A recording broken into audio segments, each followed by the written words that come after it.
पाकिस्तान की सबसे बड़ी सियासी जमात के बानी होने के दावेदार इमरान खान मुसलसल गैर सियासी फैसले किए चले जा रहे हैं, जिनके नतीजे में पीटीआई न सिर्फ अपनी स्ट्रीट पावर खो रही है बल्कि पार्लिमानी सियासत में भी गैर मुतल्लिक होती जा रही है। सियासी तज्जियाकारों का कहना है कि जेल में होने के बावजूद इमरान खान ही पार्टी के तमाम छोटे बड़े फैसले करने पर मुसिर हैं। हालांकि उनकी हालत ऐसी नहीं कि वो साइड फैसलों के मुतहम्मिल हो सकें। ऐसा ही एक ताज़ा तरीन फैसला इमरान खान का ज़िमनी इंतखाबात में हिस्सा न लेने का है। चुनाचे तहरीक इंसाफ की सियासी कमेटी ने खान की सरजनिश पर ज़िमनी इंतखाबात में हिस्सा लेने का फैसला तब्दील कर दिया है। बानी तहरीक ने पहले ही ज़िमनी इंतखाबात के बाइकआउट का ऐलान किया था, लेकिन तहरीक इंसाफ की सियासी कमेटी ये समझती थी कि पार्टी को मैदान खाली नहीं छोड़ना चाहिए और ज़िमनी इंतखाबात में हिस्सा लेना चाहिए।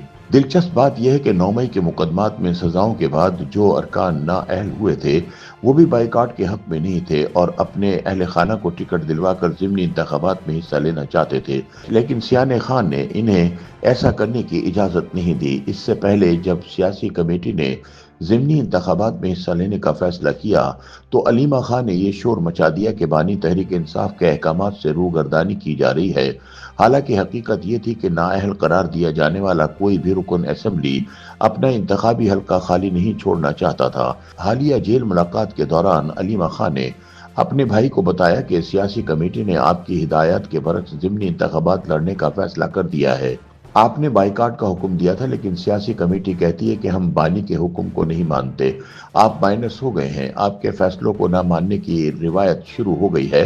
यकीनन बानी को यह सब अच्छा नहीं लगा होगा और उन्होंने जलाल में आकर ऐलान कर दिया कि वही होगा जो मैं कहूँगा। ये मेरी पार्टी है, किसी और की नहीं। अलीमा खान से मुलाकात से पहले इमरान खान ने पश्तूनख्वा मिल्ली अवामी पार्टी के सरबराह महमूद खान अचकजई को उमर अयूब की नाअहली के बाद कौमी असेंबली में अपोजिशन लीडर नामजद करने का फैसला किया था, लेकिन इसे भी सियासी कमेटी ने मुस्तरद कर दिया था। अलीमा खान ने अपने भाई को बताया कि सियासी कमेटी चाहती है कि तहरीक इंसाफ में से किसी को कायदे हिज़्ब इख्तिलाफ बनाया जाए। खान साहब को सियासी कमेटी के अपने अहकामात से ये रूगर्दानी भी पसंद ना आई।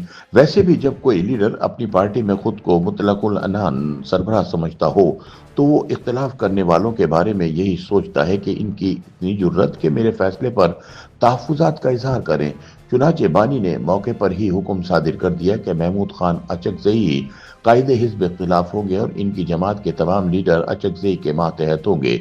याद रहे कि ये वही अचकजई हैं जिनका माजी में इमरान खान चादर ओढ़कर मजाक उड़ाया करते थे और इन्हें फराडिया और जोकर करार देते थे। बात यहीं खत्म नहीं हुई। अलीमा खान ने भाई को बताया कि तहरीक इंसाफ से ताल्लुक रखने वाले पार्लियामेंट की कमेटियों के चेयरमैन और मेंबरान भारी बरात ले रहे हैं। तमाम चेयरमैन सरकारी गाड़ियां और बरात इस्तेमाल कर रहे हैं। वो ऐवान की कमेटियों में फिक्स मैच खेल रहे हैं। वो कमेटियों के इजलासों में रोजाना हुकूमत की नुमाइंदों के साथ बैठकर कुछ गप्पियां लगाते हैं। हालांकि बानी जेल में है, चुनाचे बानी ने तमाम कमेटियों से मुस्ताफी होने का ऐलान कर दिया। इमरान का ख्याल है कि यह फैसला करके उन्होंने खुद को सियासत से माइनस करने के ग्रेट प्लान को नाकाम बना दिया है। ताहम सियासी मुबस्सरीन के मुताबिक इमरान खान ने इन फैसलों के जरिए न सिर्फ पार्टी को मजीद कमजोर किया बल्कि इसे सियासी तौर पर मजीद गैर मुताल्लिक कर दिया है।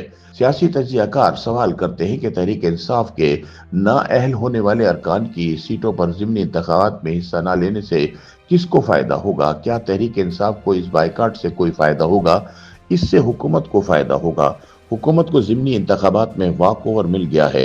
ज़िमनी इंतखाबात में हुकूमती उम्मीदवारों की जीत आसान हो गई है। इसी तरह कायमा कमेटियों से मुस्ताफी होने से भी फिलहाल निज़ाम को कोई खतरा नहीं। सियासी तज्जियाकारों का कहना है कि हमारा पार्लिमानी निज़ाम तहरीक इंसाफ की जानिब दिए गए इस्तीफों की सियासत का आदी हो चुका है। 2014 में भी इसने इस्तीफे दिए थे, फिर 2022 में भी इस्तीफे दिए थे। इसलिए इस्तीफा कोई नई बात नहीं, हुकूमती इत्तेहाद घबरा जाए। लेकिन मुबस्सरीन कहते हैं कि असल सवाल केपी के हुकूमत का है, क्या वो लोग हुकूमत छोड़ देंगे? याद रहे कि केपी के वाहिद सूबा है जहां तहरीक इंसाफ के सैकड़ों मफरूद छुपे हुए हैं। ऐसे में अगर गंडापुर हुकूमत गई तो इनके लिए पाकिस्तान में कोई महफूज जगह नहीं रहेगी। YouTube पर गूगली न्यूज देखने के लिए youtube.com की सर्च बार में गूगली न्यूज टीवी टाइप करें। गूगली न्यूज के पेज पर सुर्ख रंग के सब्सक्रिप्शन वाले बटन पर क्लिक करना ना भूलिए। YouTube पेज पर अपलोड होने वाली वीडियो से बाखबर रहने के लिए बेल आइकन पर क्लिक कीजिए। आपको हर नई वीडियो के बारे में नोटिफिकेशन मौसूल हो जाएगा।